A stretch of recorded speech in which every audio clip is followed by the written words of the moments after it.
I think one of my favorite phrases that I love hearing people use when they're trying to describe themselves on a social media website like Facebook or Twitter or even a dating website is when people use the phrase, "I like music."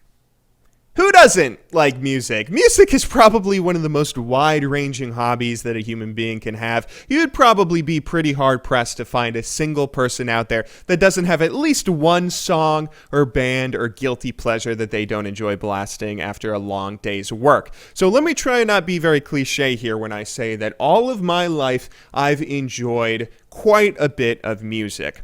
I am kind of the guy that you hate when I'm in control of the radio because I have a pretty wide-ranging and eclectic taste of music where I will play a number of different genres. I like a lot of pretty popular genres that most people can sit back and enjoy, whether it be something like classical music, hip-hop, punk rock, or classic rock.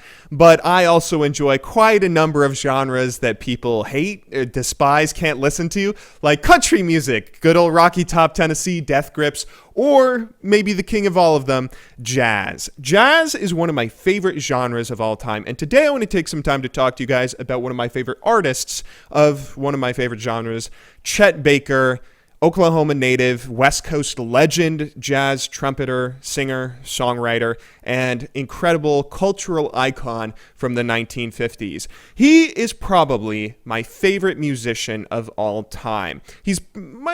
I might say he's not the best musician of all time when I think about it. There's probably a number of different artists that I would say are more talented than him, that did more complex and in-depth things with music. It's kind of difficult to rank musicians since music is a creative art form that's pretty wide-ranging. How can you compare someone like the Beatles to Beethoven, right? But even in that regard, I don't know if I would say Chet is one of the most talented or, gifted musical geniuses of all time. However, he is my favorite musician for a number of different reasons, and his music has impacted me in a pretty profound way. If you would like to listen to some of his songs and you aren't aware of him, which he is a little bit more obscure in terms of jazz. He's not as popular and widely known as Oscar Peterson or Miles Davis, but if you would like to listen to some of his music, I'll put a couple of links to some of my favorite songs of his in the description of this video.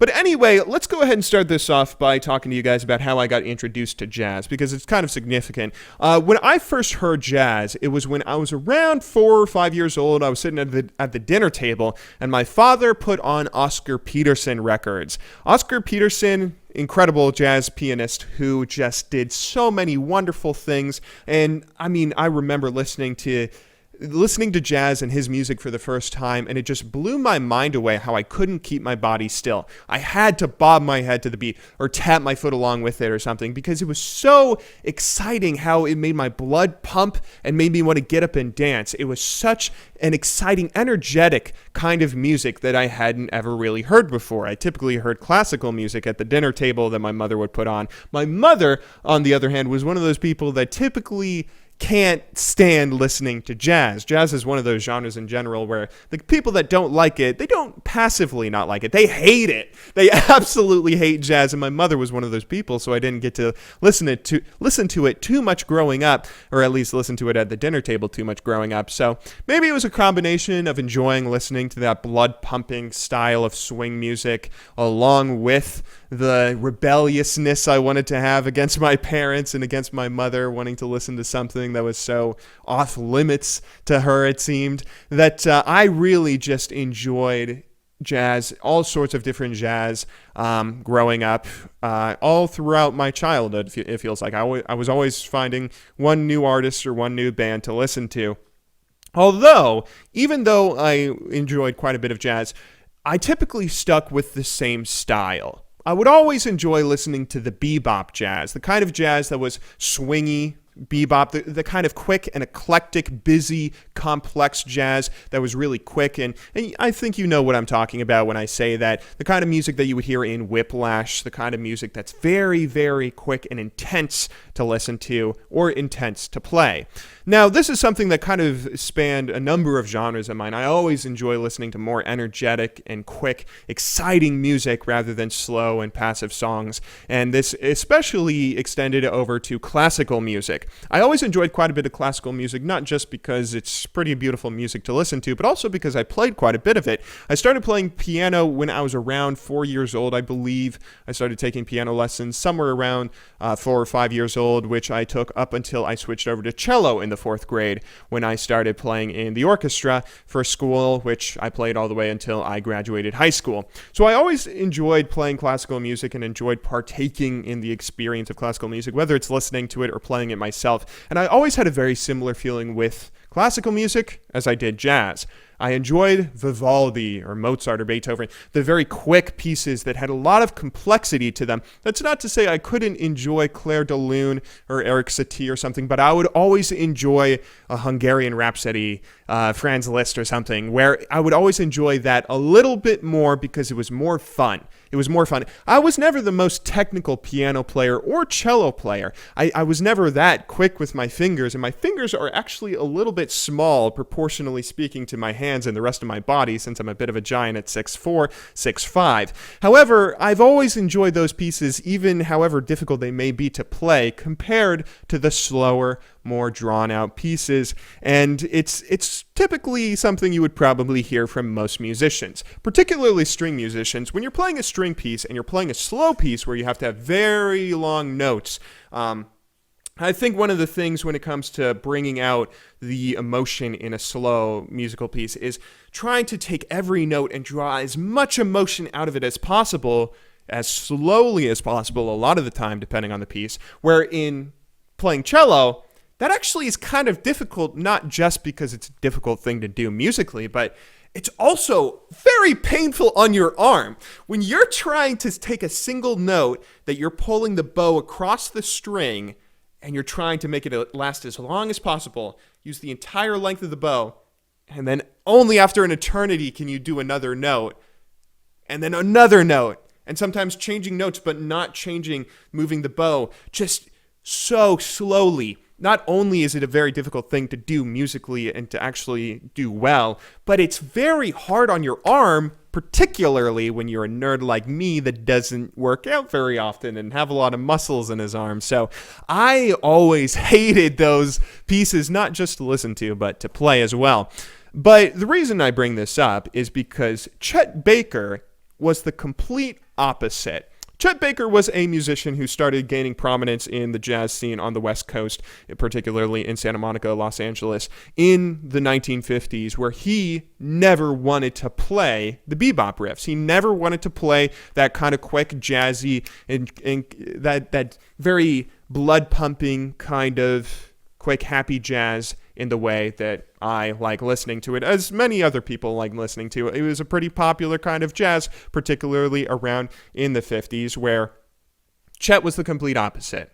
He would play the trumpet, he would play it slow, he would play it beautifully, and he also eventually started singing. He was always more interested in doing those slow, melancholy kind of pieces, and that was kind of something that echoed in his life. Not all of the music was sad. One of his most famous albums and one of my favorite albums of his is Chet Baker Sings, and there are definitely some happier tracks on that record. Look for the Silver Lining, perfect example. A much quicker, kind of quicker, but definitely happier song on that record that closes it out. There's a number of other, even But Not For Me is a much quicker and more upbeat, swingy kind of song. But even in his faster pieces and even in his more happy kind of songs, there was a kind of melancholy blanket that just rested over and softened up the entire piece. And it was something that was kind of echoed through his life, as I said,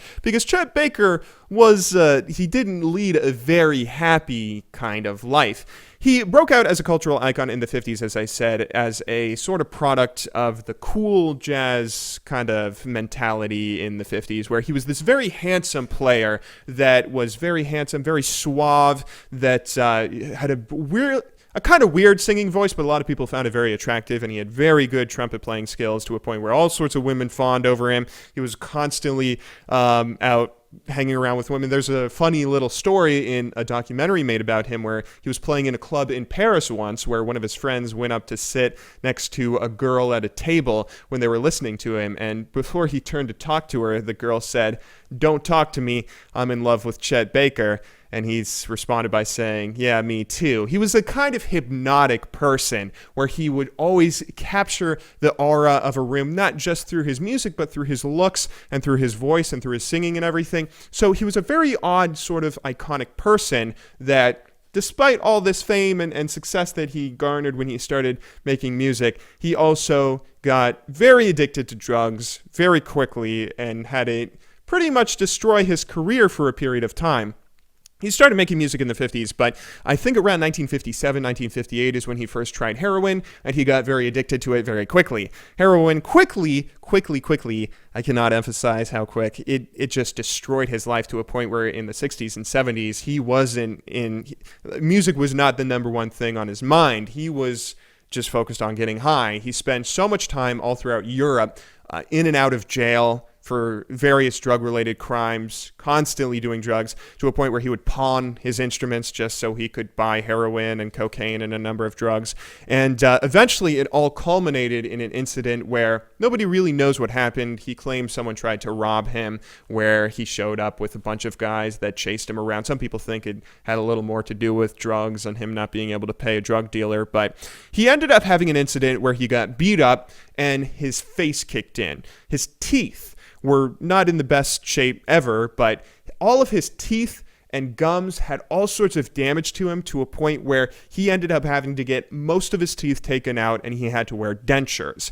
Now, for a trumpet player, this is a terrifying thing, which he couldn't play the trumpet after he had his teeth taken out. He had to take 6 months after getting dentures and after recovering to even decide if he wanted to try and make any sound come out of a trumpet. To try and train his mouth to adjust and play a trumpet. I forget the name of the phrase that trumpet players use, or any brass or woodwind player uses when they contort their mouth in a way to make sound just come out of their instrument. He would have to learn how to do all that over with dentures, which is a pretty difficult task. And this is, of course, after spending many years not focused on making music, but rather focused on just getting high. But eventually he did. Eventually he started taking a number of odd jobs that he would get sick of, and he decided he wanted to try and make music again. And he had this weird resurgence in the 80s. The 70s and 80s, he started to really get popular again, and a lot of people started enjoying his music. He would be all over Europe making a bunch of different songs for a number of different smaller record labels, but he got to travel the world and really become another jazz cultural icon in the way that he once was. His life sort of ended in misery, unfortunately. Maybe misery. You can kind of look at his life and say whether or not you think it was good or bad, because, I'm sure he enjoyed getting high so much, but he eventually ended up falling out of a balcony window in Amsterdam in the late 80s, I think. He died at 58 from falling out of a balcony, where they found heroin and cocaine in his room and in his body when they did an autopsy. So he didn't ever really escape that sort of drug addiction. But I think one of the reasons that his music really sort of hit me hard was because he was this... he was a comeback story in every sense of the word. He had this insane comeback where he was able to come back and become this great jazz cultural icon as he once was when he just started off. In the 50s, he was young. He wasn't an established figure the way that someone like Miles Davis would be. But he was able to still make a comeback happen, and not in some sort of Hollywood fantasy way. Drugs still ended up destroying his life and cutting his life short. But he was able to still find a decent amount of success and make some really beautiful music along the way. The reason that he really spoke to me, as cringy and cliched as that sounds, the way that he really enlightened me, and the reason that I think he's my favorite musician of all time, isn't just because of the story of his life, which I find very interesting. And most people find the tortured artist kind of mentality interesting, but it isn't just his life story. But if you listen to any of his music, you'll find that his music is incredibly emotional for how simple it is. His music is, for the most part, as I said, very slow. It's not the kind of bebop jazz that I always enjoyed. It's not the kind of quick and moving jazz where it makes you want to get up and dance. It's incredibly slow. If you listen to the song Forgetful, you just hear these incredibly long, drawn-out notes from both the trumpet and his voice. If you listen to any of his songs where he sings, so slow, so drawn out.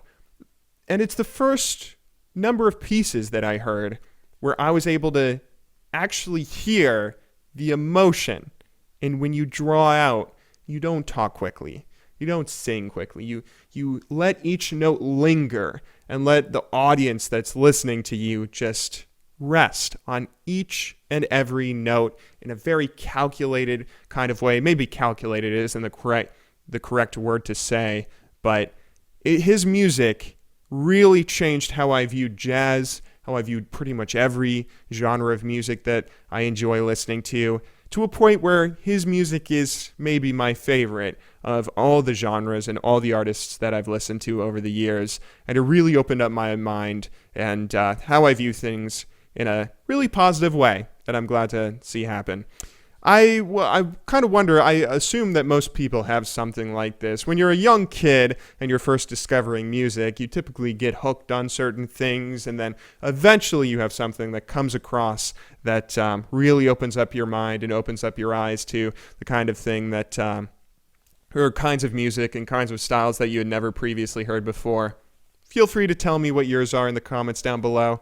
And feel free to give me some feedback. I hope you guys enjoyed this video. First video on the new channel. I hope it turned out pretty well. Hope you found this interesting. If so, leave a comment, leave a like, subscribe.